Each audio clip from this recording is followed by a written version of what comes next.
horrific discovery, the body of a baby girl found washed up on a Gold Coast beach. Tributes for a hunter man killed while climbing in the Himalayas. Fairfax shareholders back the merger with Nine despite an 11th-hour challenge. And motorsport miracle, a teenage driver survives a heart-stopping high-speed crash.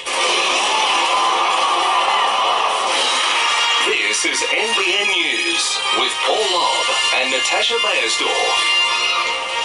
Good evening. First to breaking news, and NRL star Jarryd Hayne has been arrested by detectives over sexual assault allegations. Danny Weidler is at Ryde Police Station in Sydney and filed this report a short time ago. Well, Jarryd Hayne is here at the Ryde Police Station where he's in the process of being charged with sexual assault. The police put out a statement a short time ago which said detectives from the Child Abuse and Sex Crime Squad arrested a 30-year-old man at Ryde Police Station just after 4 p.m. today. Now, this relates to a story that Nine News broke last week where Jarryd Hayne was accused of sexual assault by a woman in the Hunter region.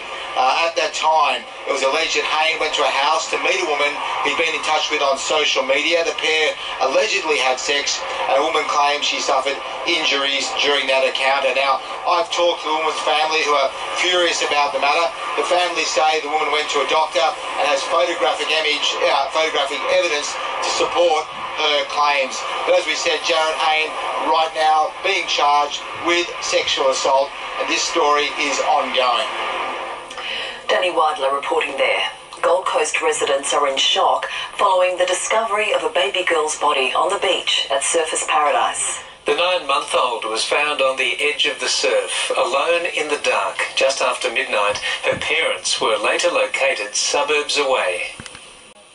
Covered in sand and seawater, police, doctors and paramedics worked to revive the baby, but she just didn't respond. Others scanned the waves and the beachfront. They were concerned there were no frantic parents looking for the 9-month-old. You don't know the circumstances, unfortunately, but it is just horrific. The little girl had been found by a person strolling the beach just after midnight. The strange shape in the moonlight attracted attention. The body was located on the edge of the surf, so clearly it had been in water. I personally couldn't see any of note. However, they will come to light later in the day, I would suspect. The parents, a 48-year-old man and 23-year-old woman, were tracked down in a park hours later. Detectives say they hadn't made contact before officers caught up with them. Investigators have told me they believe the couple were homeless and probably living in a makeshift camp in sand dunes about 6 kilometres away from where the child's body was found. Now, Child Services were aware of the couple's unusual living circumstances with a baby. The department's involvement in this case will now come under closer scrutiny. Locals left flowers and toys at the site today, some of them parents with children the same age. So the baby just feels loved. Maybe it wasn't. I don't know. It's just really, really tragic. My heart breaks for them. Most 9-month-olds are crawling, still struggling to walk. Police don't believe this little girl wandered off or was carried kilometres in the tide. They're now going through hours of surveillance video, looking at cameras from Surfers Paradise to Broadbeach to work out how she washed up alone on a dark beach. It's the same thing so many others are also asking. I don't know how that could happen. It's been revealed the man who allegedly sexually assaulted a 7-year-old girl in a Sydney bathroom last week was on parole. Today, the brave dentist who helped the young victim broke down in tears while joining a chorus of voices demanding an urgent review of the parole system. A rescuer with few words to describe the horrific events of last Thursday night. I'm sorry about this. Jeffrey Stack, along with Nicola Gillio, kicked in the toilet block door of a dance studio at Cogra, searching for a 7-year-old girl missing from her class for half an hour. Inside, they found her with a 54-year-old man allegedly sexually assaulting her. It was all very traumatic and, it was a shocking experience, trust me. And today it's been compounded by the revelation Anthony Sampieri was free on parole. In this instance, they obviously got it very, very wrong. It needs to be addressed so that this can't happen again. 5 years ago, Sampieri was convicted of a terrifying attack on a 60-year-old woman. He lured her to his Wollongong home on the pretext of selling her 2 second-hand tables. Instead, he repeatedly sexually assaulted her at knife point. After serving 4 years in jail, the 54-year-old was freed last September. Corrective services say he'd been well-behaved in prison and had completed a sex offenders program. Minister David Elliott today ordered an urgent brief on all the circumstances which led to the offender being granted parole. Sampieri did not have a GPS ankle tracker. It just keeps happening. It keeps on happening for a government that said that they would be tough on law and order. And my community demands to know from the New South Wales government why the alleged perpetrator of this crime was out of jail in the first place. I don't want to leave a single stone unturned. The 54-year-old arrested over the attack had his parole revoked immediately on Thursday night. He remains here at St George Hospital under the guard of corrective services in a stable condition. Police are yet to charge him. Zara James, NBN News. An Australian adventurer is being remembered as one of the good guys following his tragic death in Nepal. Newcastle man Michael Davis was scaling a 6,000-metre peak in the Himalayas when he fell in what his guide describes as an unfortunate accident. Michael Davis lived for adventure. His trip to Nepal, the expedition of a lifetime. He's got that adventurous spirit in him. He's forever canyoning or going away on trips or cross-country skiing. This is what he lived for. This is what he worked to do. So he, that's what he loved. He loved it. The experienced climber was among a group of 15 people trekking to Amadablam, a peak near Mount Everest. The 33-year-old engineer was rappelling when a large rock dislodged. The rock was just moved out and then hit exactly right on his safety device or safety rope.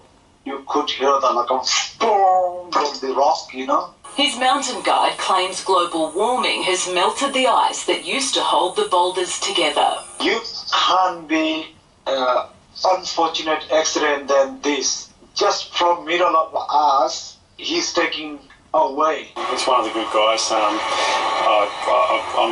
devastated, our friends are devastated, but his family should be really proud of the guy he was. Michael's immediate family is due to arrive in Nepal later tonight. Kate Haberfield, NBN News.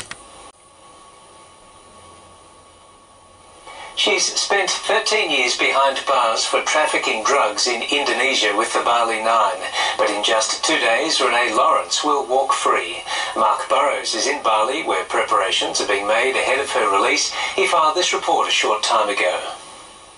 As prisons go here in Bali, Bungli Jail here in central Bali is relatively comfortable. It's where Renee Lawrence has been behind bars for the last 4 years. The other 10 years she served here have been in various jails around the island. But on Wednesday she walks free, the first of the Bali Nine to be set free. The others have little or no chance of ever returning home. Today, 41-year-old Renee Lawrence dressed up in Hindu garments and attended a small ceremony at a shrine inside the centre of the jail. The Hindu priest later told us it was her way of saying thank you to the spirits and the guards who looked over her for her time here at Bungli Jail. She goes on Wednesday night, but of course she still has to face in an Australian court, probably Gosford Court, those outstanding charges relating in 2005 to stealing a car and having a high-speed police chase up the main highway leading up into Newcastle. But right now, though, authorities are trying to ensure that she is deported safely on Wednesday night. Mark Burrows reporting there in Bali. With the Newcastle 500 just days away, the city is about to put up the no vacancy sign, and accommodation close to the track is not only proving popular but lucrative. While it's getting hard to drive around the East End, finding accommodation is near impossible. Book it immediately, if not sooner. Hurry up! popular booking websites showing very few vacancies near the supercars track, unless you have a spare $13,000 or so. On homeaway.com alone, just a handful of properties remain available. There's different folks for different types of accommodation, and be it different price points, be it the different offer, the convenience. Some people want to be inside the event area, some people want to be outside the event area. Hotels and homeowners are reaping the benefits of last year's success. We've had a lot of agents that have used Newcastle for the very first time last year, and they're not just back this year, they've been back during the year. And we've opened up a new opportunity for our city and our region. And as the city starts to shut down in preparation for the event, Hamilton will come alive. A driver convoy similar to this one in Townsville is set to get fans revved up. The 26 supercar drivers will head down Beaumont Street on Thursday evening in vintage Holdens, Fords and Datsuns. Kate Haberfield, NBN News. It seems cyclists aren't the only ones having trouble adjusting to Newcastle's light rail setup. This morning, a couple on their way home from the beach found themselves stranded at a Hunter Street intersection after their car mounted a concrete divider. And while a four-wheel drive might have made short work of it, the small hatchback ended up stuck for some time.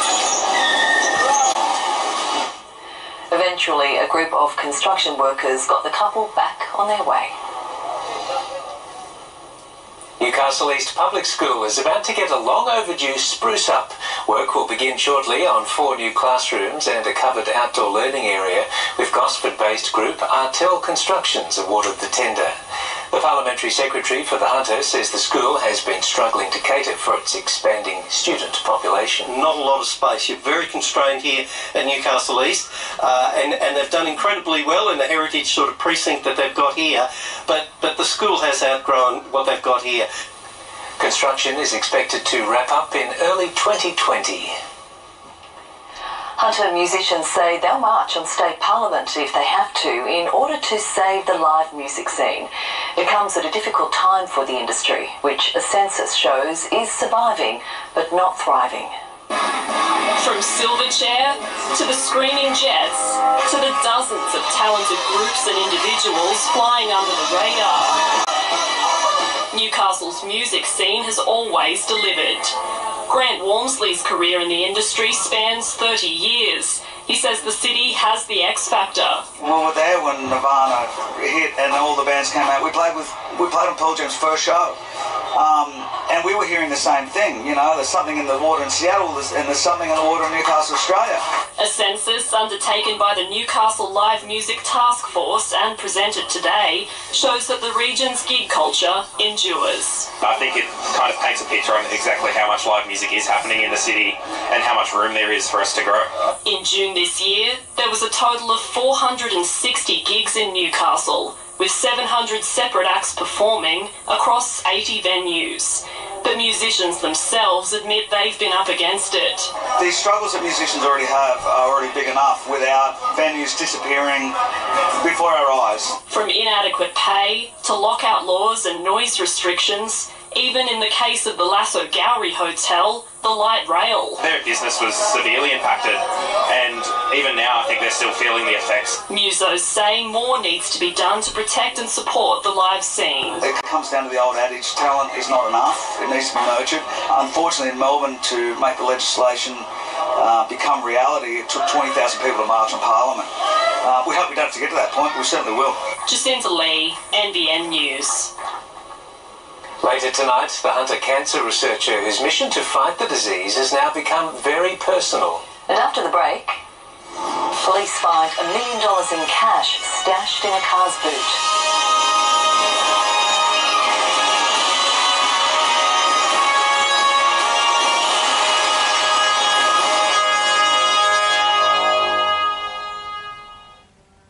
BetEasy makes it easy to raise your game. BetEasy has more features. Live vision and an online betting experience.